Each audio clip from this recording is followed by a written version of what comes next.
તો આલેખની રીતમાં આપણે પહેલા ઉદાહરણથી શરૂ કરીએ જેથી કરીને આપણને થોડી વધારે ખબર પડે. તો ટેક્સ્ટ બુકમાં ઉદાહરણ 2 આપણી પાસે આપેલું છે, એ આપણે પહેલા સમજીએ. રકમ હું વાંચું છું. રોમિલાએ સ્ટેશનરીની દુકાનમાંથી 2 પેન્સિલ અને 3 રબર ₹9 માં ખરીદ્યા હતા.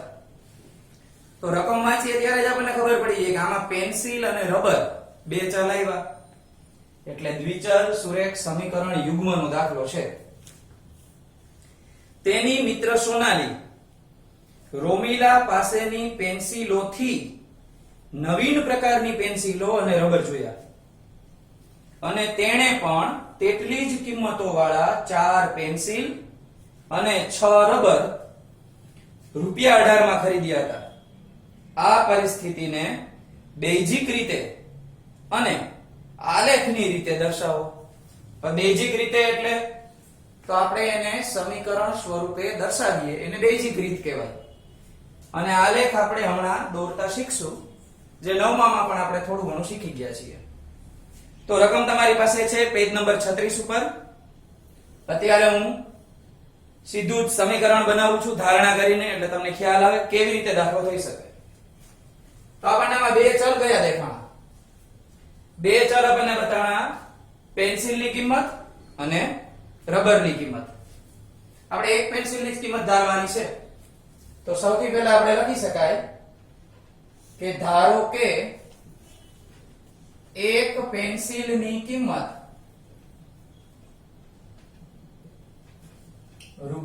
₹x તથા એક રબરની કિંમત એ છે ₹y. એક એક પેન્સિલ ની ધારવાની. હવે રકમ મુજબ રોમિલા જે છે એને 2 પેન્સિલ અને 3 રબર લીધેલા હતા. તો રોમિલા માટે આપણે શરત પ્રમાણે આ રીતે સમીકરણ બને કે પ્રથમ શરત મુજબ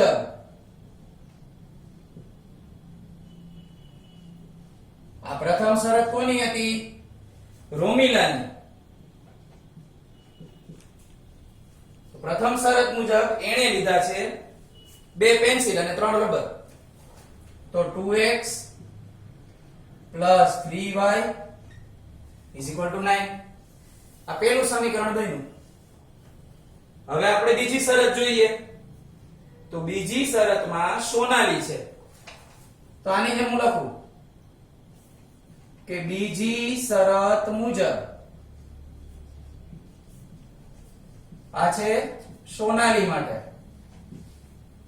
તમારી જાણકારી માટે મેં કાઉન્સમાં લખેલું છે, પરીક્ષામાં લખવું જરૂરી નથી. તો સોનાલીએ શું લીધું છે? 4 પેન્સિલ અને 6 રબર. તો એના માટે સમીકરણ બને 4x 6y અને એને કેટલા રૂપિયા ચૂકવા? 18 રૂપિયા. 18 લખીએ તો આપણને 2 સમીકરણ મળી ગયા. આ પહેલું અને આ બીજું. આપણી રીત ચાલે છે આલેખની. તો આપણે એક જવાબ આપી દીધો. એને કીધું હતું કે બેઝિક સમીકરણો બેઝિક રીતે લખો, બી લખી નાખ્યું. હવે આપણે એને આલેખ સ્વરૂપે દર્શાવવાના છે. તો આલેખ સ્વરૂપે દર્શાવવા માટે તમને સામેના પેજ ઉપર બોક્સ આપ્યું છે x અને y ની કિંમત. આ પહેલા આપણે શીખીએ. તો પહેલું સમીકરણ જે છે 2x + 3y = 9. આમાંથી 2x વાળા પદને સામે લઈ જાય. 3y = 9 - 2x. હજી આ y ને એકલા કરવા હોય તો y ને કરતા બનાવીએ તો 3 છે ઈ ગુણાકારમાંથી ભાગાકારમાં જાય. તો y = 9 - 2x / 3. આવું આપણને મળે. આ સમીકરણ 1 નું બનાવ્યું. હવે હું સમીકરણ 2 નું બનાવું છું. અહીંયા ભાગ પાડી દો. આ આપણું સમીકરણ 4x plus 6y is equal to 18. આપણા મગજમાં એક સ્પાર્ક થવો જોઈએ કે અહીંયા આગળ થોડુંક સહેલું બનાવવા માટે તમે આવું કરી શકો. જો આને 2 વાર ભાગાકાર કરી શકાય, આને પણ 2 વાર ભાગાકાર કરી શકાય, આને પણ 2 વાર ભાગાકાર કરી શકાય, તો સમીકરણ આપણું થોડુંક નાનું બની જાય અને આપણને સહેલું પડે. તો અહીંયા પણ હું y ને એકલા કરીશ, પણ પહેલા આપણે 2 વડે ભાગાકાર કરી નાખીએ એટલે સમીકરણ થોડુંક ટૂંકું બને. 2 વડે ભાગતા યાદ રાખજો, બરાબરની ડાબી બાજુ અને જમણી બાજુ બંને બાજુ સમાન પ્રોસેસ કરવાની છે. અહીંયા 2 વડે ભાગ્યા તો સામે પણ ભાગવા જ પડશે. આ બાજુ 2 ઉમેર્યા તો સામે પણ 2 ઉમેરવાના, તો જ 2 બાજુ સરખું રહેશે, નહીં તો જવાબમાં ભૂલ આવશે. 2 વડે ભાગાકાર કરીએ એટલે અહીંયા મળે 2x, અહીંયા મળે 3y, અહીંયા મળે 9. તો આમાં મારે કઈ કરવું જ નહીં પડે. શું કામ નહીં કરવું પડે? 2x 3y અને 9. આ તો પેલા સમીકરણ જેવું જ બીજું સમીકરણ મળે છે, એટલે બંને સમીકરણ કેવા થશે? સરખા. એટલે મારે આમાં અને આમાં બંને ગણતરી નહીં કરવી પડે. આની ગણતરી આ જ થશે. તો આપણે આની ગણતરી શરૂ કરીએ એટલે બંનેમાં કામ લાગે. ચાલો, તો બરાબરની સામે બાજુ આપણી પાસે છે x. x ની કિંમત આપણે લેવાની છે, તો પહેલા હું 0 લઉં છું કે ભાઈ x બરાબર 0 લેતા જ્યાં x દેખાય ત્યાં હું 0 લખીશ. y is equal to 9 minus 2, એને ગુણ્યા આપણે 0 કરશું, છેદમાં લખશું 3. આ 2 છે એ 0 સાથે ગુણાકાર કરે તો 0 બની જાય, એટલે એને ન લખો તો ચાલે. તો હવે વધે ખાલી 9 છેદમાં 3, અને આનો છેદ ઉડાડીએ તો 3 મળે. હજી એક લઈએ, x બરાબર 3 લઈએ. જો હું ચોપડીમાં જે બિંદુ આપ્યા છે એ જ લઉં છું, બીજા પણ તમે લઈ શકો. તો કે x બરાબર 3 લેતા જે જગ્યાએ x આપેલો હોય ત્યાં આપણે 3 લેવાના. ઘણાને એવો વિચાર આવે આપણે આ 3 ઉડાડી નાખીએ. એવું ક્યારેય નહીં થાય. આ 3 પેલા આની સાથે ગુણાકારમાં જોડાયેલા છે, આની સાથે બાદબાકીના સંબંધમાં છે, પછી જ આપણે આ બંનેના છેદ ઉડાડી શકીએ કે આ બંનેના ઉડાડી શકીએ. અત્યારે ઉડાડી શકાશે નહીં. 2 3 6, 9 minus 6 છેદમાં 3.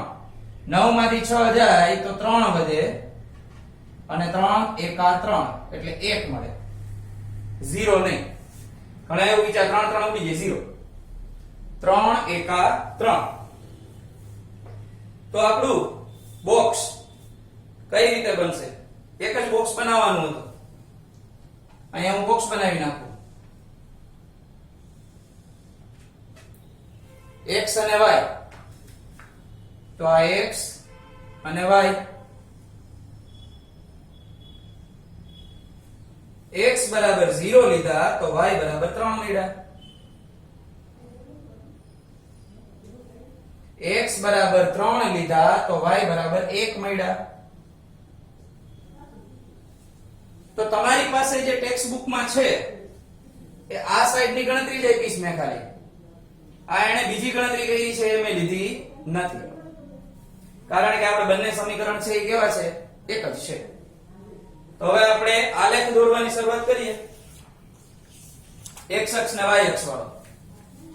તો સૌથી પહેલા અહીંયા x અક્ષ,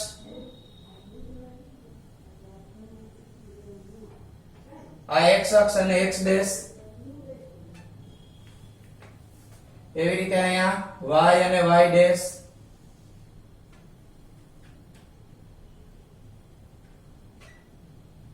આ આપણું ઉગમ બિંદુ કહેવાય કે જ્યાં x અક્ષ અને y અક્ષના યામ 0 0 મળે.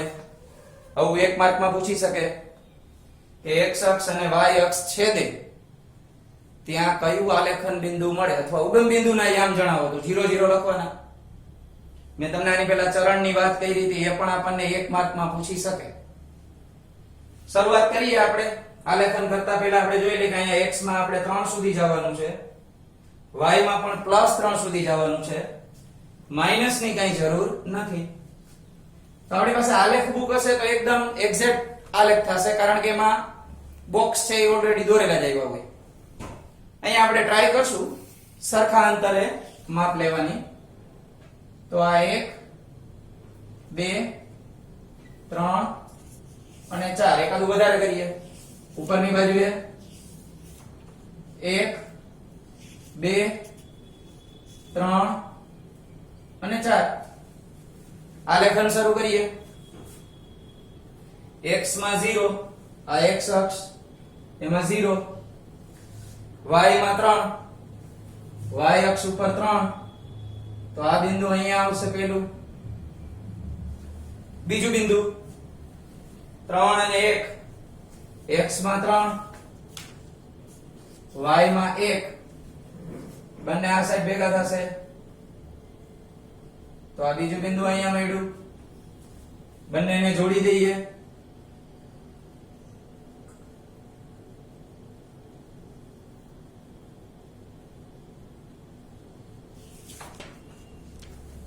જે આલેખ આપણને મળ્યો એ બંનેનો એક જ છે. એટલે આ ટાઈપની મેં તમને 3 આકૃતિ સમજાવી હતી, એમાં મેં કીધું હતું કે કાં તો એક બિંદુમાં છેદે, કાં સમાંતર રહે, કાં એકની ઉપર એક ઓવરલેપિંગ થાય. તો આ આપણો આલેખ છે એ સંપાતી રેખા કહેવાય. આ સંપાતી રેખાનો આલેખ છે એકની ઉપર એક મળે. આપણે બંને સમીકરણ છે એ સાઈડમાં લખી શકાય અહીંયા કે આ જગ્યાએ આપણે લખી નાખીએ 2x + 3y = 9, અને બીજું સમીકરણ હતું 4x + 6y = 18. ઘણાને પ્રશ્ન થાય સરે આમાં માત્ર બે જ બિંદુ લીધા અને એ પણ ચોપડીમાં આપ્યા હતા એ જ. તમે આમાં કોઈ પણ બિંદુ લેવાની છૂટ. આલેખ આ જ રીતનો થશે. પ્રથમ ચરણ અને દ્વિતીય ચરણ અને ચતુર્થ ચરણ એના ઉપરથી જ પસાર થશે. પછી તમે માઈનસમાં લેશો તો પણ ભલે, અપૂર્ણાંકમાં લેશો તો પણ ચાલશે, અને પ્લસમાં લેશો તો પણ ચાલશે. દરેક વખતે આલેખ કોઈ પણ બિંદુ લેવાથી આ જ મળશે. પણ આપણે બિંદુ લેવાના કયા? ધન સંખ્યામાં 5 કે 10 સુધી જવાનું, અને માઈનસ જે છે એની અંદર પણ તમે પ્લસ કે -5 સુધી લેવાનું, જેથી કરીને આપણા આલેખ પેપરમાં આપણો આલેખ સમાઈ જાય. હું કદાચ અહીંયા કોઈ પણ સંખ્યા લઉં તો જવાબ તો મળવાનો જ છે, પણ આલેખ છે એ સમાવવામાં તકલીફ થાય. બીજું આપણે પ્રમાણમાપ નથી લખ્યું, પહેલો દાખલો છે એટલે કહી દઉં તમને. દરેકમાં પછી આપણે નહીં લખીએ. આ પ્રમાણમાપ તો x અક્ષ પર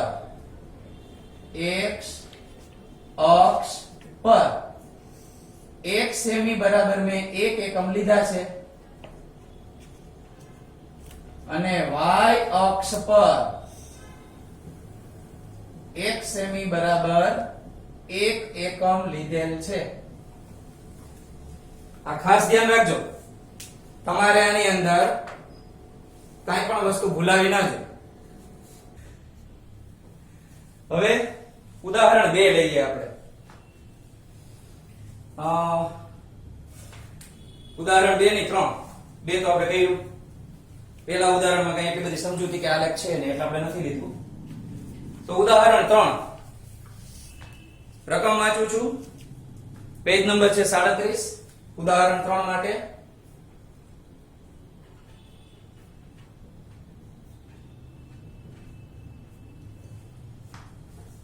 રેલવેના બે પાટા. સમીકરણ x + 2y - 4 = 0. x + 2y - 4 = 0. અને 2x plus 4y minus 12 is equal to 0 દ્વારા દર્શાવેલા છે. આ પરિસ્થિતિનું ભૌમિતિક રીતે નિરૂપણ કરો. તો આ બીજો નવો શબ્દ આવ્યો. આની પહેલા આપણે એમ કીધું બેઝિક રીતે દર્શાવો અને આલેખ સ્વરૂપે દર્શાવો. આલેખનું બીજું નામ છે ભૌમિતિક સ્વરૂપ.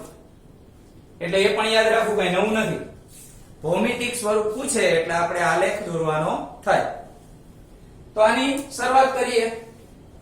તો આની અંદર પણ આપણે y ને એકલા કરીએ તો બે ભાગ પાડીએ.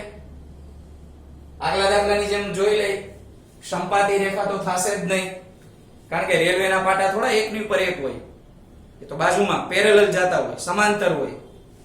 એટલે આ સમીકરણ બે હારે ગુણી જો, 2x વળિયાને બે હારે ગુણો 4y, આને બે હારે ગુણીએ તો 8 થાય. આપણને આપ્યા છે 12. એનો અર્થ એમ થયો કે તમારે x અને y આ બંને ચલ સરખા થશે, પણ અચળ પદ જે છે એ સરખું થશે નહીં. એટલે એક ટ્રીક તમે આમે યાદ રાખી શકો કે જો a b અને c ત્રણેય સરખા હોય તો સંપાતી રેખા હોય. a અને b બેયમાં સરખા હોય પણ c અલગ હોય તો સમાંતર રેખા મળે. તો આ બે નવા નિયમ, બે ઉદાહરણ ઉપરથી આપણને ખબર પડી. હું તમને એક કોષ્ટક તો લખાવીશ જ આલેખની રીત પૂરી થઈ પછી, કારણ કે આપણે ત્યારે જ આવે છે, ટેક્સ્ટ બુકમાં પણ આપેલું છે. ત્યારે આપણે વધારે ડિટેલમાં સમજશું કે યાદ રાખવાના મુદ્દામાં હું તમારે વધારે ધ્યાન આપવાનું છે. તો આની અંદર હું y ને એકલા કરું છું. તો y ને એકલા કરવા માટે આ x અને 4 બંનેને સામે લઈ જવા પડે. તો અહીંયા હું લખું 2y, 4 ને સામે લઈ જાય તો એ બને પ્લસ, x ને સામે લઈ જાય તો એ બને માઈનસ. આ બે ગુણાકારમાં છે, એને હું લઈ જાઉં છું ભાગાકારમાં. 4 માઈનસ x છેદમાં 2. આવું આપણને સમીકરણ મળે. આપણે પેલા આ સાઈડ નું બધું લખી નાખીએ, પછી આ સાઈડ નું ફરીથી કરીએ પાછું. હવાની અંદર બરાબરની આ બાજુએ x આપેલો છે એટલે આપણે x ની કિંમત ધારવાની છે. તો ઉદાહરણમાં આપ્યું છે એ રીતે પહેલા આપણે લઈએ x બરાબર 0. તો લખીએ x બરાબર 0 લેતા, તો અહીંયા હું 0 લખીશ. 4 minus 0 upon 2 એટલે કે 4 upon 2 એટલે મળે મને 2. હવે x બરાબર 4 લીધેલા છે તો અહીંયા હું લખું x બરાબર 4 લેતા તો y is equal to 4 minus 4 upon 2, 0 upon 2. કોઈ પણ સંખ્યાને 0 સાથે ભાગાકાર કરીએ તો એનો જવાબ હંમેશા 0 જ આવે. હજી એક રકમ લઈએ આપણે. માત્ર ઉદાહરણમાં બે જ આપી છે. આની પહેલા મેં કીધું તમે 3 લઈ શકો, 4 લઈ શકો, કોઈ પણ અંક લઈ શકો. તો આમાં હું તમને એક વધારાની રકમ લઈને બતાવું. એને બે બિંદુ આપ્યા તો મેં લખ્યા. હવે હું લઉં છું x બરાબર 2. x બરાબર 2 લેતા તો y is equal to 4 minus 2 upon 2. 2 upon 2 is equal to 1. તો આ એક સાઈડ નું આપણે કામ પૂરું કર્યું. આ કામ પૂરું કર્યું એને આપણે બોક્સમાં દર્શાવી દઈએ. x અને y ના કયા કયા બિંદુઓ આપણે લીધા એને. તો અહીંયા x અને અહીંયા y. x બરાબર 0 લીધા તો y બરાબર 2 મળ્યા. 0 2. x બરાબર 4 લીધા તો y બરાબર 0 મળ્યા. અને ત્રીજું x બરાબર 2 લીધા તો y બરાબર 1 મળ્યા. તો આ 3 બિંદુ મેં લીધા, એક સમીકરણનું કામ પૂરું થયું. હવે હું આની પ્રોસેસ કરું છું, એમાં પણ y ને જ આપણે કરતા બનાવીએ, એટલે તમે ટેક્સ્ટ બુક મુજબ જ રીત જોઈ શકો. x ને બનાવો તોય ચાલે, એમાં જવાબ ન આવે એવું નથી. તો 4y 12 ને સામે લઈએ તો અહીં +12 થાય, 2x આ બાજુ જાય તો -2x થાય. આ 4 ને હું છેદમાં લઈ લઉં છું, તો 12 - 2x છેદમાં 4. આવું મને સમીકરણ મળે. આ સાઈડ x છે તો હું x ની કિંમત ટેક્સ્ટ બુક મુજબ 0 લઉં છું. x બરાબર 0 લેતા અહીંયા હું 0 મૂકીશ. 12 - 2 કૌંસમાં 0 છેદમાં 4. 2 સાથે 0 નો ગુણાકાર 0 એટલે 12 અને 4 જ વધે. અહીંયા મળે મને 3. બીજી રકમ આપણને લઈને આપી છે 6, તો x બરાબર 6 લેતા તો 6 લઈએ, જ્યાં x છે ત્યાં 6 મૂકીએ, તો 2 6 12, 12 - 12 છેદમાં છે 4 અને 0 ના છેદમાં કાઈ પણ વસ્તુ આવે તો બનશે 0. હજી એક ત્રીજી વસ્તુ લઉં, તો ત્રીજો બિંદુ આપણે લઈએ, એ લઈએ આપણે -2. x બરાબર -2 લેતા y = 12 - 2 કૌંસમાં -2 છેદમાં 4. 2 2 4 +4 થશે. 16 ના છેદમાં 4 એટલે મળ્યા 4. હું એનું બોક્સ કરી દઉં.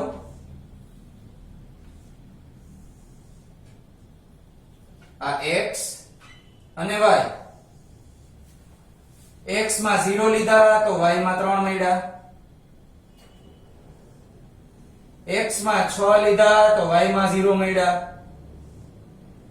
x માં -2 લીધા તો y માં 4 મળ્યા. હવે આનો આલેખ છે ને એ તમારા માટે હું રાખું. આ બે બોક્સ મેં તૈયાર કરી દીધા, બે માં એક એક નવા નવા બિંદુ પણ આપી દીધા. તમે આને કરજો.